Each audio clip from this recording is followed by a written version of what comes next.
The Travis Hunter experiment, they messed that up. The issue for the Houston Texans with a suffocating defense is where are we going with C.J. Stroud? Are you concerned about him?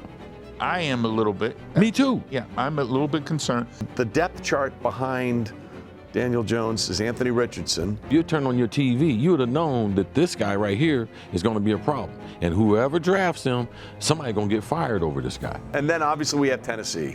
And Cam Ward didn't have a lot to work with. Like, this dude is a real leader, and he is working. Can he survive until they get a little bit better? Right. Inside Football is proud to have Joey as our presenting partner. Nicotine with a quick hit, long tail, in the strength of your choice. As a thank you for being part of Inside Football's crew, we teamed up with Joey to give you a 35% discount on your first order. Get it all at meetjoey.com/football.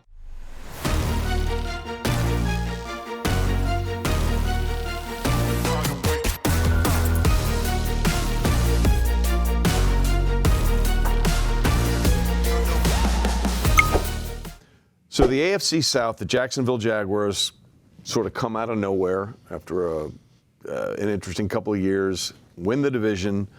You know, we thought Indianapolis was going to be there, and then the injury to Daniel Jones, and it all went south. I think they lost their last 7 games of the season after an 8-2 start.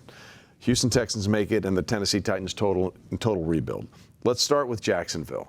There were times in that playoff game against Buffalo where they looked great. But then, Steve, we saw Trevor Lawrence make some of those mistakes you just can't make in those situations. Yeah, and I think, obviously a guy that was the number 1 pick in the draft, you have higher expectations throughout his sort of body of work. Yet at the same time, he has not played a lot of postseason football. Correct. And obviously I think it takes some time for those guys, and hopefully he'll get that under his belt. And they've done a pretty good job down there building that roster. And obviously they have an owner that's going to spend the money. So they have some good things in place. And again, I think they're just hoping to build on that. It's interesting, right, though, because I think when Trevor came out, anybody that wanted a quarterback would have said, absolutely, that's the guy. I remember when he was at Clemson, there was talk after his freshman year because of his sort of how old he was as a young dude and physically mature he was. If there was anybody that was going to make that jump from 1 year of college to the NFL, it could be Trevor Lawrence. And to your point, Steve, Marvin, it just feels like we haven't seen the ceiling that we thought we would see from him yet. I just think his play has been somewhat erratic. He's a big man. Yep.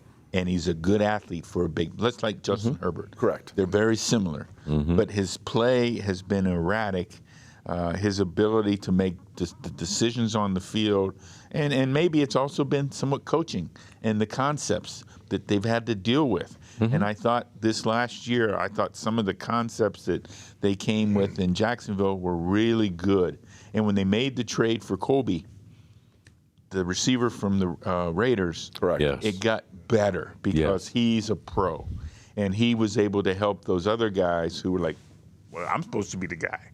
He just came in and did his job, and he uplifted that offensive team. Yeah, I think Trevor Lawrence is under the kind of John Elway syndrome because there are few quarterbacks that are number 1 quarterbacks in high school. Then they become the number 1 pick in the college in the draft. Correct. And then everything with the franchise is placed on them. But when you talk about John, you're talking about one of the best franchises, the Denver Broncos. Like, he was able to get them there, but it took them a long time for they really learned how to win and be able to win the big game. But he is a great prospect. Now, to me, they haven't put the necessary type of wideouts around him that would develop him. But I thought last year they made a huge mistake, and they did a lot of things good. The Travis Hunter experiment, they messed that up. Correct. Because it's like if I have a little kid and he's playing baseball, and I decide, okay, he's going to be a switch hitter. So, okay, he's going to bat 300 left every day. He's going to bat 300 right every day. One side of the plate's getting hurt. Correct. Because if he had taken 600 swings as a lefty, how much better would he have gotten? So for me, there's no college player that can play 2 positions, play on both sides of the ball, especially initially. Yeah. Let's teach him one thing. Denny Green used to say this to every player. I'm going to give you an assignment. I'm going to give you a role. You better master that role before you ever come back to me asking for, hey, can I do more? Yeah. Well, to your point, that's actually a great point because Deion Sanders, for all the stuff that he did, had some receiver and sort of running back, sort of joker roles for the Cowboys in those years. He was an all-time great cornerback before they even thought about doing that with him, Brian. None of those players that have played both ways have any extended resume. That's right. Yeah. On the other side of the ball. Even when they did it with Champ Bailey, all right? Partial stuff. Like, it is not what they were trying to do in Jacksonville. And guess what? As a route runner in college, not very, very good. No. All right? And some poor fundamental. Great instincts as a corner, but some really poor fundamentals. I agree. Put him on one side of the football. I think he's a better defensive player than he is a receiver. As it just kind of sets you back as a rookie, coming in, learning both sides. It's hard to learn one side of the football as a rookie. You learn two, it's even harder. And going back to your Trevor, he's only 26 years old. I feel like he's been in the league for 8, 9, 10 years. Well, that's funny. That's a great point. Going to be second year in the system now. I have high expectations for them. Last year, who was the receiver that came out of the gates early for them? They had a receiver, I want to say it was a rookie, caught a bunch of. Oh, the kid from LSU. Yeah. He was hurt last year. Yeah. Oh, he was. He came out of the gate pretty early catches. So they got some guys. Brian. No, I'm looking it up right now. Brian Thomas. Brian Thomas. There you came go. out strong out of the gates. Yes, 1,000-yard rookie year. Yeah. He's 26 years old. It's not like he's 30, 31. He's got time, and I think another year in the system is going to help him evolve a little bit more as a quarterback and do what more of a coach. Yeah, I think that we're unfair with these quarterbacks because always. we talk about the look. We talk about Arnold and Baker. Right. No, look. We talk about the playoffs. We have talked about, Matthew Stafford struggled. Right. Yeah. Bo Nix, he struggled. My man New England, he struggled. Chargers, he struggled. Once you get through the regular season, you're playing the best team. So to have, our whole opinion of that player be developed because of that playoff game, and especially with a lot of these younger players, like we just have to be, I work with the quarterback at ESPN. He had a long NFL career, and I told him one day, damn, man, it's amazing how easy the game got when you got on TV. Yeah. It's amazing how the game got. It just got so much easier. And Trey, we talked about this before, and this is an interesting note. Maybe in the last 20 years, Andrew Luck was maybe the only prospect that was rated higher at that position. Yeah. And when you looked at a guy and said, that's a Greek god who can play. Yeah. Yeah. With that being said, the issue for the Houston Texans with a suffocating defense is where are we going with C.J. Stroud? C.J. Stroud came out and said something last year, basically like, I was a better athlete. A few years ago, it was like, dude, you're 23, you're 24. I mean, I thought that was a really interesting thing to say. Mm-hmm. And in that stretch of two games where they won the game in Pittsburgh and they lost the game in New England, in those two games he threw 5 interceptions and had 5 fumbles. He didn't lose 5 fumbles, but he had 5 fumbles. Mm-hmm. So that's 10 plays from a quarterback who 2 years ago everyone was saying, clearly he should have gone number 1, right, and Bryce Young should not have gone number 1. Marvin, it feels like we've sort of flipped the script on this now. There's no question that CJ, his season last year, he started slow and then they took off, and they were really good. But they can still ride that defense, and they do a nice job of that. Mm-hmm. But he has to protect the football. End of the day, Chris, no matter what happens, he's got to protect the football. Are you concerned about him? Look, Inside Football is proud to have Joey as our presenting partner. Nicotine with a quick hit, long tail, in the strength of your choice. No tobacco leaf, no smoke, no spit. 36 flavors, 3 strengths, 108 ways to find yours. And if you're out on the golf course, a Joey in the cart is just as good as it is in the studio. Whether we're breaking down tape or breaking down the league, Joey's right there with us every episode. As a thank you for being part of Inside Football's crew, we teamed up with Joey to give you a 35% discount on your first order. Get it all at meetjoey.com/football. I am a little bit. Me too. Yeah, I'm a little bit concerned. He now has the second year of the coordinator, after they made the switch from Slowick, and because supposedly they weren't getting along. And that's, we talked about this with that's OC's job. Yeah. OC job, quarterback coach. Y'all got to be on the same page, man. Yeah. And listen, that defense is going to win them a lot of football. But Brian, I mean, those guys, that looked like the Alabama defense when Nick Saban was having all those dudes. They just find a way to choke you out. It's like you can't move a yard. You get a yard, you feel good about it. Watching those guys get to the football, Will Anderson, there's Daniil Hunter, the guy with the big arm. Mm-hmm. So here's the thing with CJ again, though. But so you have a great defense like that. You're adequate on offense. Run the ball. know what you're really good at. Don't put the ball in danger. Don't let them throw those passes down the field. Don't let them. I'm not saying that situation will present itself, but be a good running team. Run as much as you can. I remember my 4th, 5th year in the league, we had a rookie quarterback, Kyle Orton. We were 11-4 when he started. We gave up 12.5 points a game, and we scored 13 a game. Sometimes you got to do that. You just got to know what you have out there. But he didn't put the ball in danger. And I think CJ, you can't do that, especially in those big games. 5 fumbles and 5 picks. That's unheard of in the playoffs. Yeah. Do they have the best corners in football? Oh, absolutely. I mean, their corners are unbelievable for the Houston. And in some ways, like Denver, Matt Burke has been an MVP for that team. I mean, he's done a great job with that defense. I worked with him. He worked with Vance for a long time. His pressure schemes, all things he does differently. He's a really intelligent guy.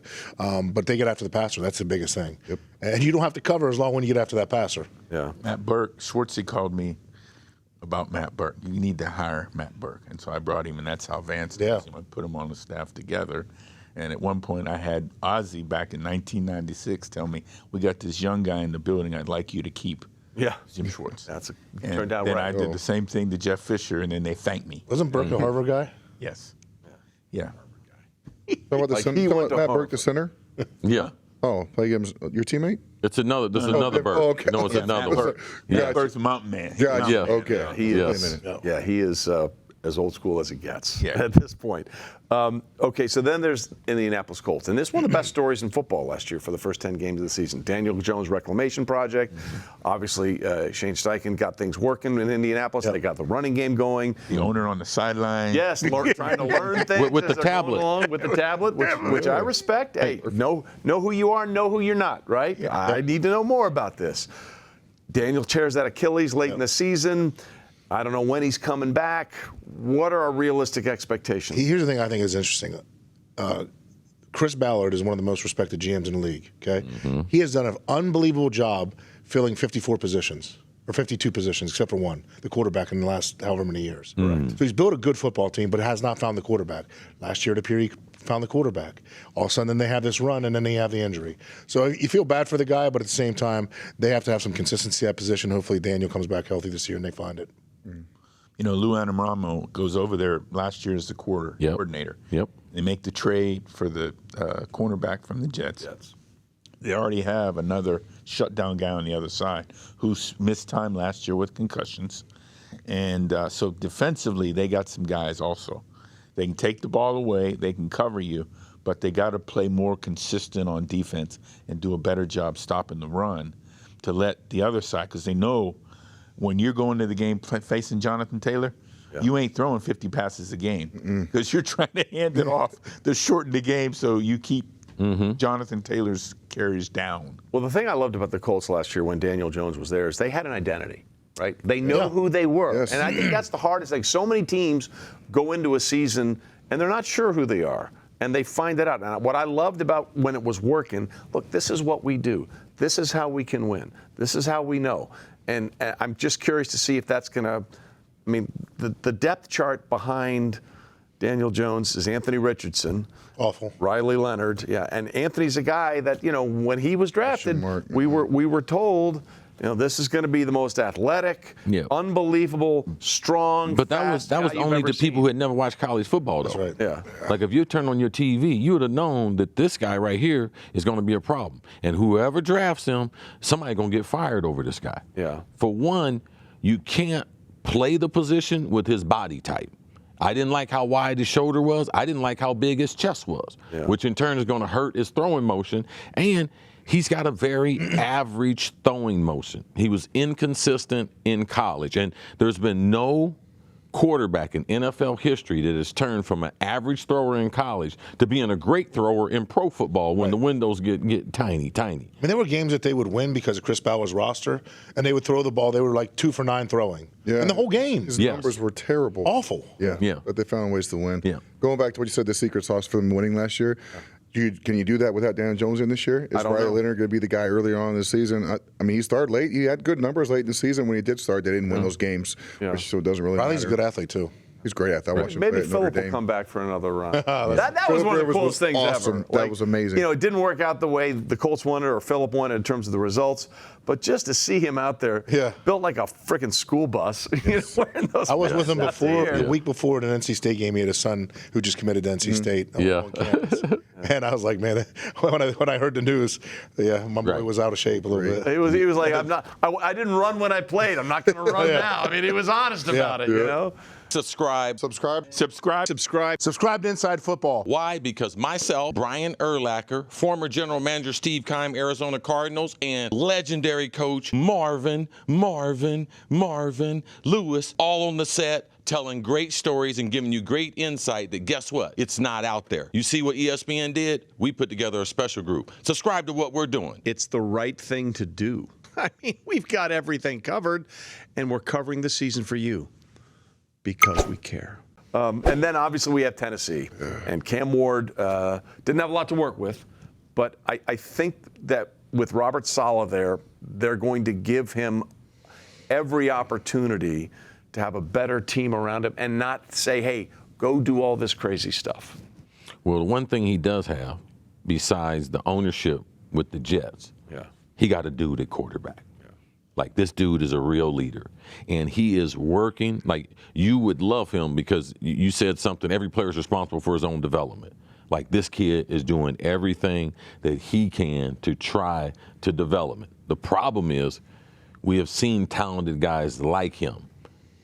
Can he survive until they get a little bit better? Right. Because getting guys hit early in their career, you guys know this, it will change their disposition because they are not made like the other 52 guys. The other 52 guys typically are made for contact.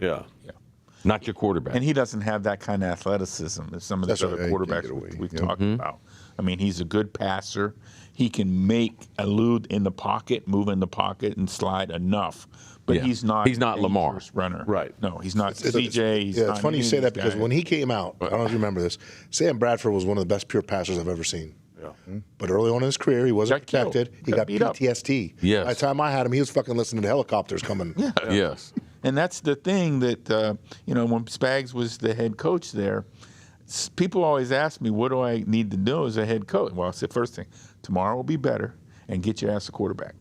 Poor Spags got it his second year, and he don't get to go to his third year because the quarterback gets the hell shit beat out of him. David Carr syndrome. You know? Yes. David Carr syndrome, absolutely. Who knows what David Carr You got a rookie quarterback, and I researched it after that when Carson was leaving us, because I know what happened with Ben. I was in the division. I saw Flacco start from the start. So I researched Matt Ryan, of how Atlanta did with him, and they protected him, and they built the team around him to run the football, to play a rookie. And we played him his rookie year. He was good. He threw the ball great, though. When he had time, he was on point, accurate with the football. But you got to protect a young quarterback if you're going to play him. Which is, again, why I love what the Raiders did with Tyler Linderbaum.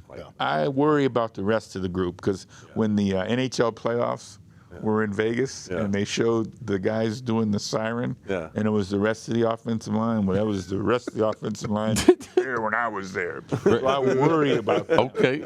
He can't That's a play real all worry, five Coach. spots. That ain't no normal coach worry. That's a real worry. No, this is vision, bro.